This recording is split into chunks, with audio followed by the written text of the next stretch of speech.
watched them bloom for me and you.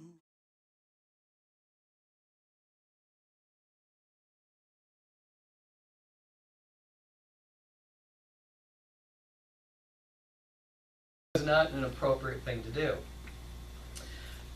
You want to feed the fever through juices and things. So anyway, cold sheet treatment. This sounds very counterproductive. This is what you do. I went through it once just to see how it was. And I felt good, okay, by doing this, but I wanted to be able to say I went through it.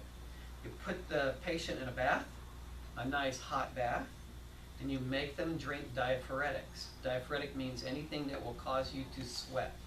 One of the most popular diuretics out there is yarrow tea. Yarrow tea, you make them drink it and drink it and drink it. While they're in a hot bath, they're drinking hot yarrow tea. And so this person's just sweating. And the question is, when do you stop giving them yarrow tea? And Dr. Christopher had a little joke about that. He said, you know when they drank enough, when you tilt their head over and it comes out their ear. Until then, they're not done yet. And they drink and drink, and they're sweating and they're sweating, but they're being hydrated. Okay? Another good thing to do is red raspberry leaf tea, like we have out there for free for you guys to go ahead and have. It will also help you do the same kind of thing. So here you go. You're in the bath and you're sweating like crazy. Then you take the patient out of the bath, and here's the trick. It sounds very counterproductive, but it works. You then have a bunch of sheets, you know, old white sheets. They should be old white sheets because once you've done this, they will never be usable again. And you soak them in water, cold water, and you wrap them up. You get them to bed, and you wrap them in all these wet sheets. They won't mind it. Believe me, I went through this. You're going to be like, oh, that feels wonderful. You can sit in a hot bath for an hour, drinking hot tea for an hour. The wet sheets are going to feel wonderful. Okay, they cause the body then to react and expel. So you wrap them up, put them in bed, so they're in this old wet sheet, and they're in bed after having drank all this diaphoretic tea, and then you put garlic on their feet. Okay, don't put garlic on their feet. Put garlic in petroleum jelly on their feet. If you take straight garlic and you put it on the bottoms of their feet, doesn't it? It will burn them. I did it. I did it to myself. I was all gung-ho, I'm the best clinical herbalist in the world, I can do this. So I just put straight garlic paste on my feet. By morning, I couldn't walk, could I? I could not walk because the bottom of my feet were completely blistered from the garlic. So what you do is you take garlic, fresh garlic, and you mix it with a bunch of this. One of the only times I'll ever tell you this, but it works, is to mix it with petroleum jelly. Okay. That petroleum jelly acts as a buffer while still allowing the garlic to get to your feet. And then you so basically then just cover the bottom of both the patient's feet, put socks on them, and stick them in bed. As my wife well knows, when I did this, she had to live with me all night long. There is a trick about garlic, and you try it at home, you will find it's true. Take a garlic clove, and fresh garlic clove, and cut it to where the juice. You can do this for a few seconds, it's not going to hurt you. Step on it with your bare foot, okay, like where the soft part is, so it's not against all the callus. And then ask someone to smell your breath in 60 seconds. You will smell the garlic coming out of their breath, even though they didn't eat any garlic at all. It diffuses through the body that well. So I did this, and so she smelled me all night long. And I think I was probably a bit of a mouth breather too, so it's just garlic. And it's powerful garlic, so she put up with it. If you do this with an ill patient, okay, when they wake up the next morning, that sheet will be completely bone dry. They will have burned through the sheet, won't they? They will have burned through the sheet. You pull the sheet off of them, the sheet is ruined. You will never get out what I'm about to tell you about. So it's just a cool thing. You take that sheet and open it up, and it's stained black and yellow and red and green and all blues and all these different, it's permanently stained all these different colors because all that stuff came out of your skin.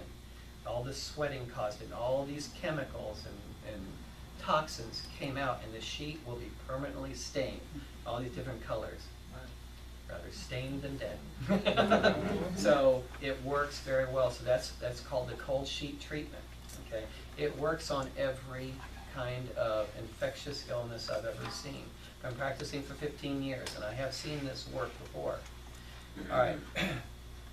You're going to be told that when these things hit more, I personally, if you want my opinion, just to knock the fear down, and we're still going to talk about it more, I do not believe we're going to see a rampant Ebola virus epidemic. Not going to see it.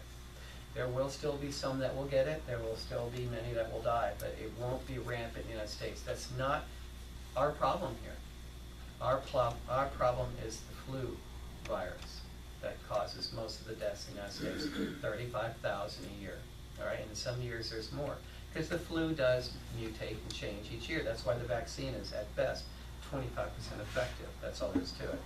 All right, so they're going to tell you antibiotics. That's the way to go. Antibiotics. So, you know, according to, we keep all the physicians' books here so that I can show patients from both medical points of view. Antibiotics are completely worthless against viruses. That's why you don't hear them talking much about giving antibiotics for the Ebola virus, because it doesn't work. Antibiotics are zero effective against viruses. They're only effective against bacterial infections. And yet, they will, every year, children especially, get millions of pounds of antibiotics from respiratory illnesses. Most respiratory illnesses in children are viral. Hence, the enterovirus that we see going around. The enterovirus is real, it is bad. Most children just get it and it goes away. Even the rhinovirus, which is the cold, is a type of enterovirus. This one is slightly different because it can be both polio and non-polio version. All right, so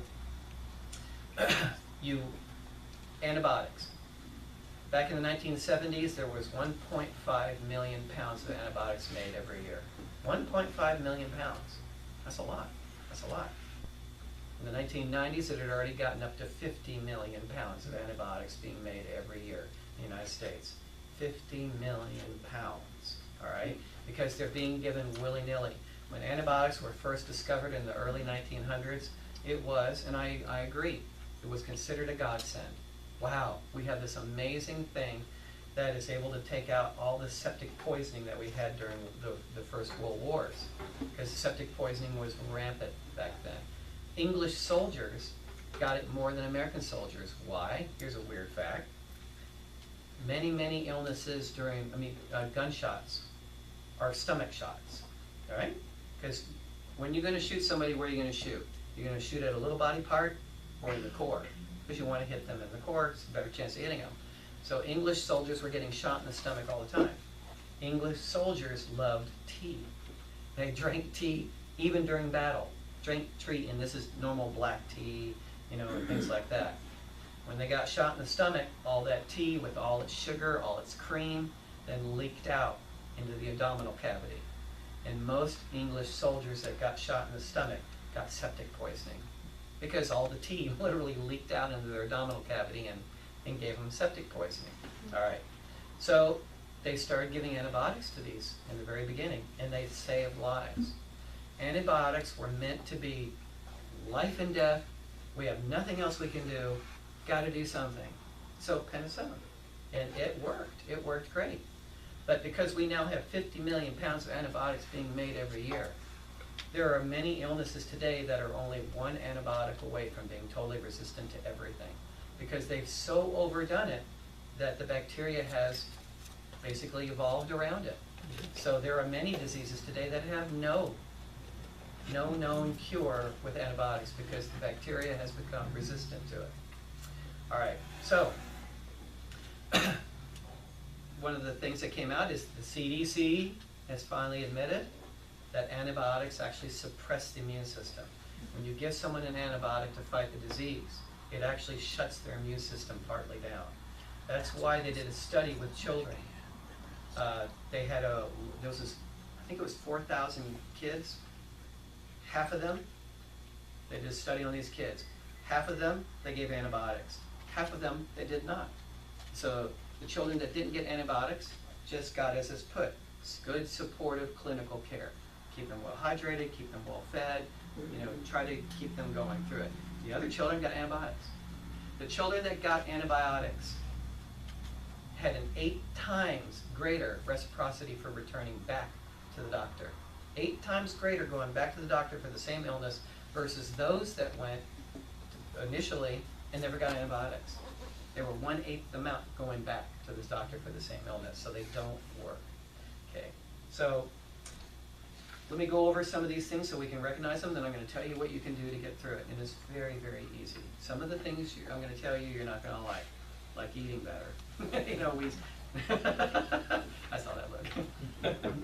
Okay, let's go over the 3 main things that are going around right now. 4. Okay, 1, we have Ebola. I already told you there's very, very, very small chance we're going to get hit by that.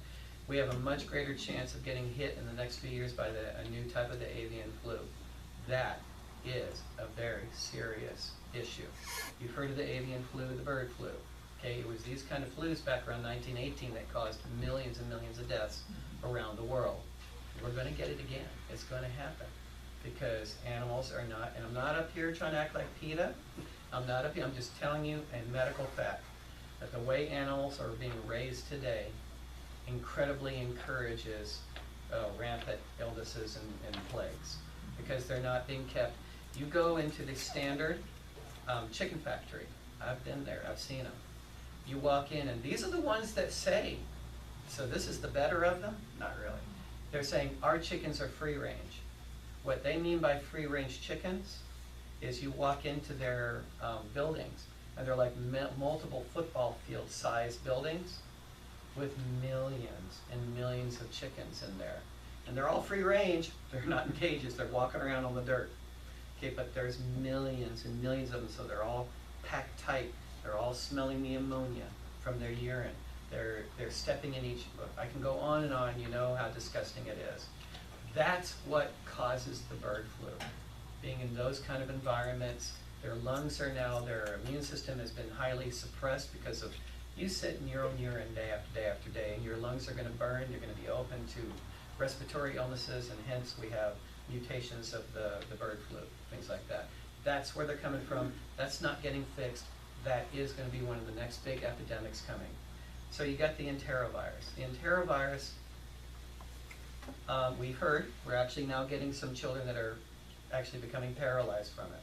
The enterovirus mainly starts, some of them are respiratory, but most of the enteroviruses are starting in the gastrointestinal tract. Okay, most of them are starting down much below the stomach. That's where most of the viruses are kicking off. So that's why children are passing it like crazy. It is what it is. Children are in daycare, they touch themselves, they scratch themselves, they do this, and then they touch each other and they spread it all over the place. That's one of the best places to spread it because kids are touching all the icky things and then they're touching each other, and children like to put things in their mouths, and so they're touching blocks and blocks touch their mouths. And the enterovirus is the same as all the other ones, colds and things like that, only it has a little bit stronger viral component, but it only affects the elderly and the children who have those with weakened immune systems. Everyone else that gets it, all they think they got was a regular cold. They get runny nose, it's the same symptoms as a cold. Runny nose, the fever, the whole thing. But in those with weakened immune systems, it then goes rampant and shuts down their respiratory tract. All right. Okay. The standard incubation period is anywhere from 2 to 14 days. So if your child goes to daycare and was exposed to somebody there, it's usually within a 2-week period of time it's going to show up. Again, take care of your child. This isn't going to happen. I'm going to tell you how to get past it. So that's the enterovirus. I can answer any of the questions you want, but that's basically it. It's the same symptoms as anything else, only those with weakened immune systems is affecting. Ebola. Okay? Not that anybody's going to experience this, but I'll tell you the symptoms. You got fever, vomiting, headaches, muscle pain, weakness, diarrhea, what every other virus has, except that it's now hemorrhagic. Okay? You literally start bleeding out. You can internal bleeding and external bleeding. So that's why they call it hemorrhagic fever. You literally start bleeding. You're hemorrhaging with this one. That's why it's so bad. It generally has, even the one going around, Remember how I told you there's 4 kinds of Ebolas? Only 3 of them affect humans. The worst has about a 90% death rate with it. The one that's going around now is about I know, still bad, is about a 50-50 chance of dying from it. But mostly because of weakened immune systems, again, being malnourished. All right? The other one that's going around a lot, and I'll be happy to answer any questions about these as we go. The other one, and this one is now here in California, is the West Nile virus. Okay, that is actually one of the least ones to be afraid of, and it's here. Okay, the West Nile virus is just like any other: fatigue, headache, fever, body aches. One of the differences with the West Nile is you'll start seeing enlarged lymph glands. They'll start swelling up, and you can tell the difference with that. There is basically, unless you go into the hospital, there is really only one way to get the West Nile virus. Anybody know how that is? Hmm? No, mosquitoes. Mosquito bites. Very good. That's right, mosquito bites. Now, having said that, there are other ways to get the West Nile virus. I wanted to go over these with you so that you'll understand the difference. Okay, how do you get the West Nile virus? You get bit by a mosquito. You only have a 1% chance.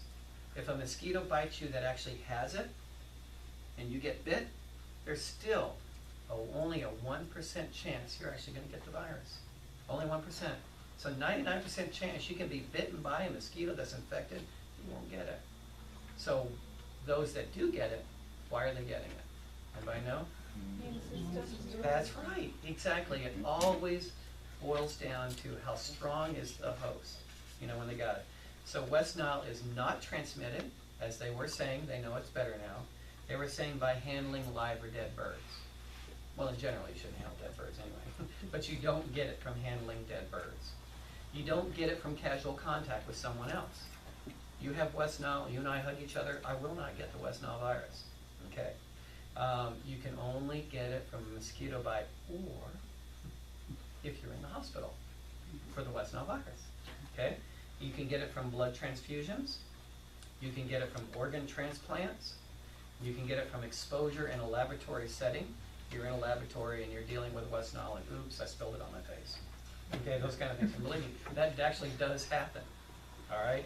And then the last way, and this is important, okay, is from mother to baby during pregnancy, labor, or breastfeeding. So you actually can pass the virus on to your children if you're breastfeeding or you're pregnant. So something to be aware of. Good news is, even if the baby's in utero, or even if you're breastfeeding, there is something you can do that will actually support both you and your baby. Because remember, if you're breastfeeding and you're taking something, the baby's going to get it too. So we've had a lot of mothers in here who were breastfeeding, and they go, well, I can't give my baby that. And I say, great, you take it, you'll give it to the baby, as far as some of the herbal medications. Okay, so those are the 3, and then the last one is the flu. Everybody knows. I'm sorry, yeah. I was just going to ask you, Arundel, with the Ebola, Yep. there's been kind of 2 schools of thought on how that's transmitted. Right. Most of the news tells you that it's purely from bodily fluids. Right. But there's a lot of alternative news now coming out saying that it's also airborne, especially in cold conditions. It is not. That's not true. It is not true. It is Okay. not true. It is purely by coming in contact with bodily fluids, or coming in contact with something that person has touched. Like say they spit or throw up on an item and you pick that item up, yes, you can get it. But it's not airborne. Okay. This is, of the 4, this is the weakest. It is not airborne. And they'll just make correction, the CDC has now admitted it is actually aerosolized. So if you're infectious and you sneeze or That's, you cough. again, That's fluid. that's still bodily fluids. Right. That is correct. But so breathing will not cause it. But you are correct. it depends how far Right. something travels. And there was an interesting study done by MIT Right. where they're saying, where they were proving that because it's aerosolized, because you're actually exhaling also gases, that it can travel up to about 20 feet. Where CDC now is saying 6 feet. Well, So- the standard, that is a standard for a sneeze or a cough. But they actually come out 80 to 100 miles an hour when you sneeze or you cough. And it comes blasting out of your nose and your mouth. It, again, has to be bodily fluids. The virus does Right. not exist in the air. But if you cough or you sneeze, yeah, that air is very way to put it is aerosol. Fine, minute water droplets will come out. But again, it still has to be in contact with bodily fluids. Is there a way that we can test to find out if we think that we have West Nile or without going Yes. to a doctor or Yes, Ebola we actually, ourselves? okay, we at the Let me bring you songs from the woods to make you feel much better than you could know.